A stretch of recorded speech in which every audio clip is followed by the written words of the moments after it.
Welcome back to City's Pulse Explorers, Vatican City. 10 fascinating facts worth knowing.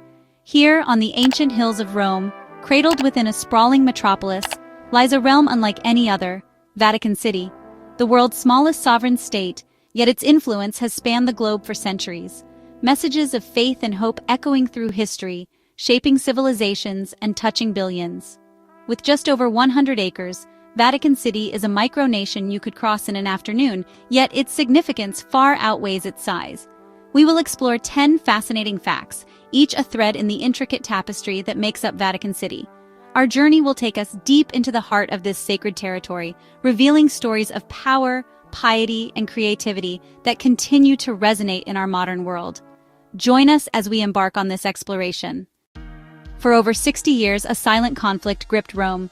The unification of Italy had absorbed the Papal States. The Pope declared himself a prisoner in the Vatican, refusing to acknowledge the Italian state. This standoff, the Roman question, created a deep rift. The Vatican existed in limbo, a sovereign without territory. The impasse seemed insurmountable. For decades, popes remained within the Vatican's walls. The need for resolution grew urgent. The world watched this delicate situation unfold. In 1929, Cardinal Pietro Gasparri and Benito Mussolini met to resolve the Roman question. At the Lateran Palace, they signed an accord that would redraw Rome. The Lateran Treaty, a masterpiece of compromise, created Vatican City. The treaty recognized the Holy See's sovereignty within Vatican City. In return, the Pope recognized the Kingdom of Italy, with Rome as its capital. The prisoner in the Vatican was finally free. Vatican City, a neutral territory, guaranteed the Pope's independence.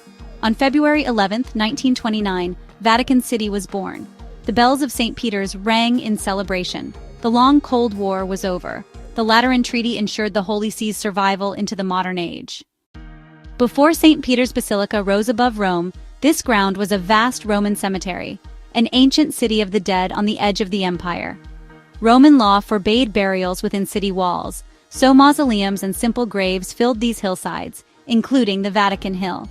According to tradition, St. Peter, crucified nearby, was buried here in a humble grave, making this ground sacred to generations of Christians. Centuries later, Emperor Constantine chose this very spot to build a grand basilica, entombing the ancient necropolis beneath its foundations. For centuries, the true location of Peter's tomb was a mystery, until archaeologists uncovered the hidden necropolis beneath the basilica in the 1940s. Today, visitors can descend into this ancient world, a powerful reminder that the Vatican is built upon layers of faith, history, and the bones of the past. Humanity has sought to remember. The Vatican Apostolic Library is a living organism of knowledge. Imagine 42 kilometers of shelving, packed with the accumulated wisdom of ages. It is a testament to our species' quest for understanding, an ecosystem of ideas. Here, the voices of popes, scientists, poets, and heretics are held in suspended animation.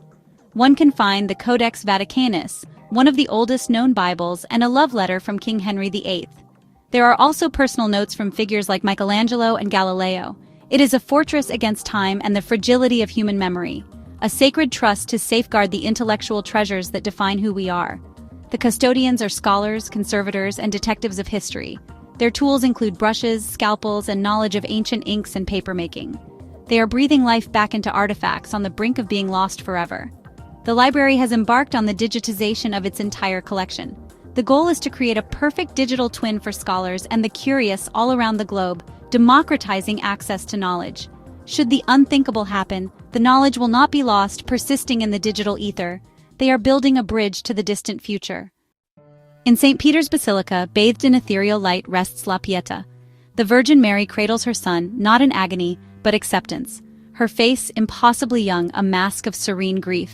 Christ's lifeless form lies across her lap, rendered with startling anatomical perfection.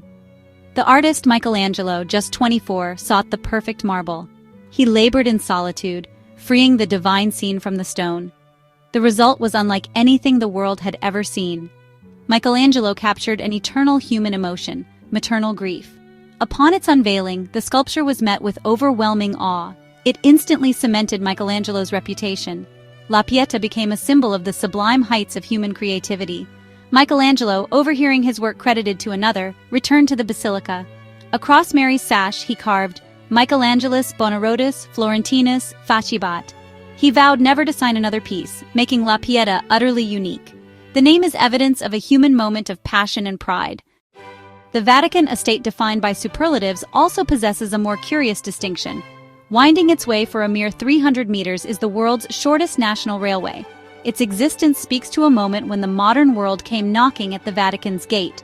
The story begins with the Lateran Treaty of 1929, which established Vatican City as an independent state. The Italian government agreed to construct a railway link to the main Italian network. The Grand Vatican Station was completed with stately elegance.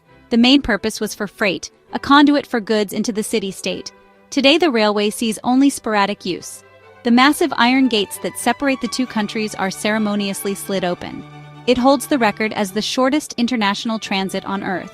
The first pope to use the railway was Pope John XXIII in 1962. His destination was Loreto and Assisi, a pilgrimage to pray for the success of the council.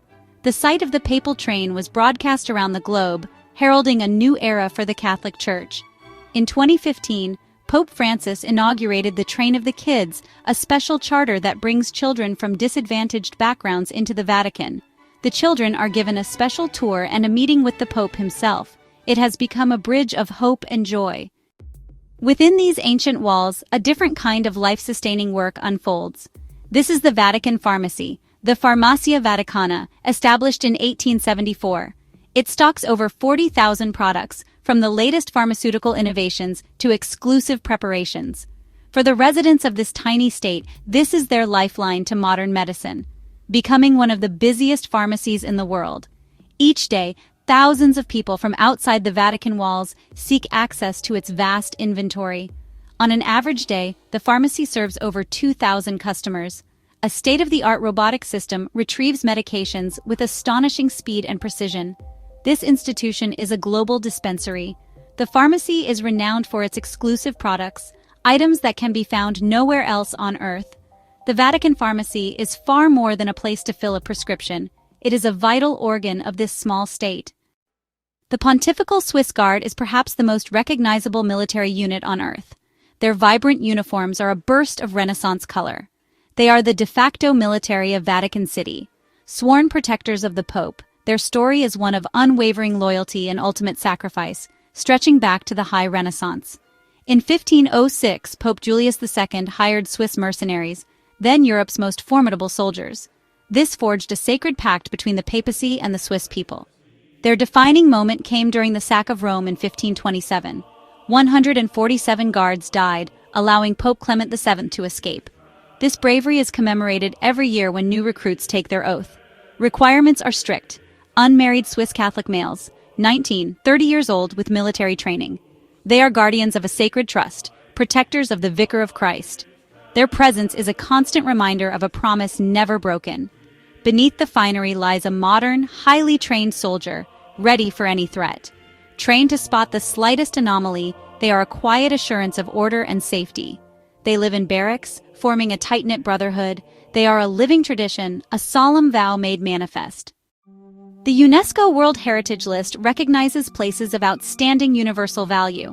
Vatican City is unique, the only independent state entirely on this list. In 1984, the World Heritage Committee recognized the Vatican as a masterpiece of human creative genius. Shaped by artists like Bramante, Bernini, Raphael, and Michelangelo, the Vatican is a coherent ensemble of monuments. This designation carries a profound responsibility to preserve this cultural treasure for future generations. Millions of visitors, natural decay, and modern pressures pose threats. Sophisticated preservation efforts battle the relentless march of time. Entering Vatican City is stepping into a living museum, where the spiritual, political, and cultural converge. It's a significant repository of Western civilization's collective memory. Maintaining this treasure is immense, like the Sistine Chapel's climate control system, a multi-million-dollar investment. The Vatican gardens and even the cobblestones are meticulously maintained. Restorers, librarians, and curators work to ensure the Vatican story is one of renewal. The UNESCO designation affirms Vatican City as a shared inheritance of universal significance. Here in Vatican City lies a quest for knowledge that extends beyond Earth. The Vatican Advanced Technology Telescope, or VATT, sits atop Mount Graham in Arizona. It's where the oldest institution uses the newest technologies to explore the universe. Since the 16th century, the Vatican has been deeply involved in studying the heavens. This represents a continuous chain of scientific exploration. Scientists study everything from distant galaxies to star formation.